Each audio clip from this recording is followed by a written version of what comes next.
Are you picking me up? Let's take those hymn books off the podium. Connie is a resident of Lilydale and has been a registered medium for the last 29 years. Her education includes a degree in industrial engineering and a master's degree in business administration. She worked for 20 years as a healthcare executive and for 11 years as a project manager doing construction projects for an international real estate company. A real Renaissance lady. Connie is a graduate of the School of Spiritual Healing and Prophecy here at Fellowships of the Spirit, where she was ordained as a spiritual minister. She is a life member of the Church of the Living Spirit and of the Lilydale Assembly. Over the years, Connie has taught past life regression classes and various developmental classes and enjoyed teaching about the Lilydale Labyrinth. She is an avid curiosity seeker of many things, which I'm sure helps make her even more of a sensational speaker. So, welcome, Connie. Thank you.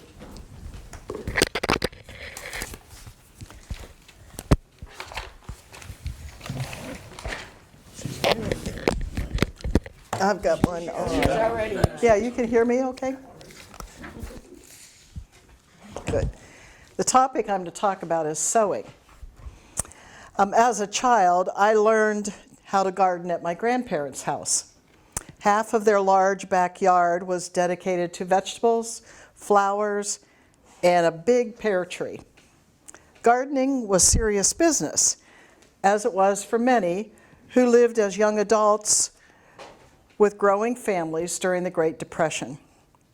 Recycling was not a thing back then. It was redo, reuse, or do without. Seeds were saved from the best crops and used to start new plants for the current year. Vegetable scraps fertilized the soil. Fragrant shrubs drew bees to pollinate the growing plants. All worked in harmony with a lot of elbow grease. And for many of my generation, we learned to be responsible for ourselves by learning thrift and work effort from our elders. Shopping with my grandmother was a math exercise in figuring the best deal, learning how to stretch the dollar, and avoiding impulse buying, except for fabric. Early I learned that 3 yards was enough to make a dress, and good cotton on sale shouldn't cost you more than $1.50 for those 3 yards. And I learned how to use a needle and thread. One of the things that connected me with the spiritualist principles when I first learned about it and came to fellowships was that principle of individual responsibility.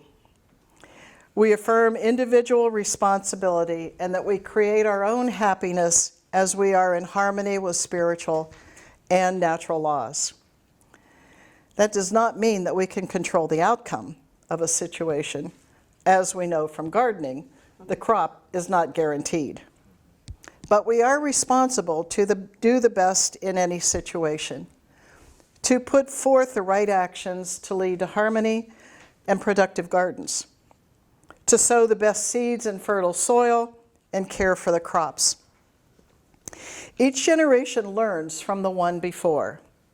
Hopefully the seeds sown are strong and productive. Sometimes those seeds are ideas or habits or expectations, and sometimes they can be so off base to be funny. Like this story a young man tells about his father's influence. I like this story because someone I know has a habit of making up words to fit an occasion. When I was a little kid learning about the world around me, my dad was naturally the font of all knowledge for me. He would answer all my questions with his own unique insights and anecdotes, teaching me of my surroundings with varying degrees of accuracy. One day in a picture book, I encountered a photo of one of nature's most bizarre creatures, a mighty duck-billed platypus. Filled with curiosity about this bizarre creature and an inability to read, I asked my father what this creature was called, to which he replied, "That's a quackopotamus." As is a highly likely situation in day-to-day life, the platypus, or indeed the quackopotamus, did not come into conversation for the next 17 years. Unless, of course, the platypus came into conversation around the lunch table at my now full-time place of work. I have not been allowed to forget. I thought the platypus was called a quackopotamus. Indeed, I am reminded on a daily basis by my colleagues by my nickname, Quackopotamus. My grandparents' teaching served me well as a single mom years later. I was concerned that my daughter learn how to manage things on her own should something happen to me. I kept a small ledger book with a list of monthly expenses and bills and my paycheck amounts. By the age of 12, my daughter's job was to record the bills as they came in and write out the checks to be ready to mail when due. I would then make sure I did have the money, sometimes switching things around, and then sign and mail them. She not only learned about the process of making payments, but also the challenges of keeping a balanced budget. The year of her 8th grade prom, I realized we would have to get a prom dress, and I had been saving a bit here and there to afford a fancy dress. A few weeks before the big day, I suggested we go shopping. And she said, "Well, I know what dress I want." I said, "You do?" "Yes," she said, "it's in the magazine I get." Well, I knew she had a subscription to one of the teen magazines, and what was going through my mind was, oh boy, a designer dress. How am I ever going to afford that? She said, "I'll show you, Mom."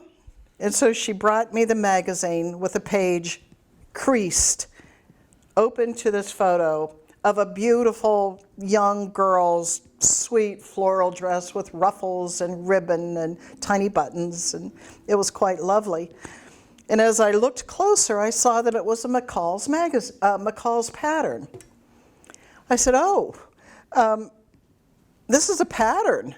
And she said, "Can you make it for me, Mom?" Well, we found the fabric and ribbon and some tiny little heart buttons to make the dress. For the next several weeks, I worked on it at night, and it turned out to be everything she dreamed of having. And I was again thankful for the seeds sown in me by my grandmother's teaching me to sow. In other ways, we influence the next generation based on our own preferences, habits, values, and sense of responsibilities. As a single mother with a full-time job and taking classes to finish my college degree, it was our daily routine to clear the table after dinner, wash up, pack lunch for the next day, and then sit down with our books to do our homework. I did not have a TV, and it was well before the days of cell phones. My daughter experienced this routine through her middle school and high school years as I continued to work on my graduate studies. After her first semester at college, she told me it was then she realized that, surprise, not all families had the same routine. And she also admitted that she was grateful that she had learned how to study, and she graduated cum laude from college. Remember, what you give to life, life gives back to you. Here's another story I liked about a successful businessman who was growing old and knew it was time to choose a successor to take over the business. Instead of choosing one of his directors or one of his children, he decided to do something different. He called all the young executives in his company together. He said, "It's time for me to step down and choose the next CEO. I have decided to choose one of you." The young executives were shocked, but the boss continued, "I am going to give each one of you a seed today, one very special seed. I want you to plant the seed, water it, and come back here 1 year from today with what you have grown from the seed I have given you. I will then judge the plants that you bring, and the one I choose will be the next CEO." One man named Richard was there that day, and he, like the others, received a seed. He went home and excitedly told his wife the story. She helped him get a pot, soil, and compost, and he planted the seed. Every day he would water it and watch to see if it had grown. After about 3 weeks, some of the other executives began to talk about their seeds and the plants that were beginning to grow. Richard kept checking his seed, but nothing grew. 3 weeks, 4 weeks, 5 weeks went by. Still nothing. By now, others were talking about their plants, but Richard didn't have a plant, and he felt like a failure. 6 months went by, still nothing in Richard's pot. He just knew that he had killed his seed. Everyone else had trees and tall plants, but he had nothing. Richard didn't say anything to his colleagues, however. He just kept watering and fertilizing the soil. He so wanted that seed to grow. A year finally went by, and all the young executives of the company brought their plants to the CEO for inspection. Richard told his wife that he wasn't going to take an empty pot, but she asked him to be honest about what had happened.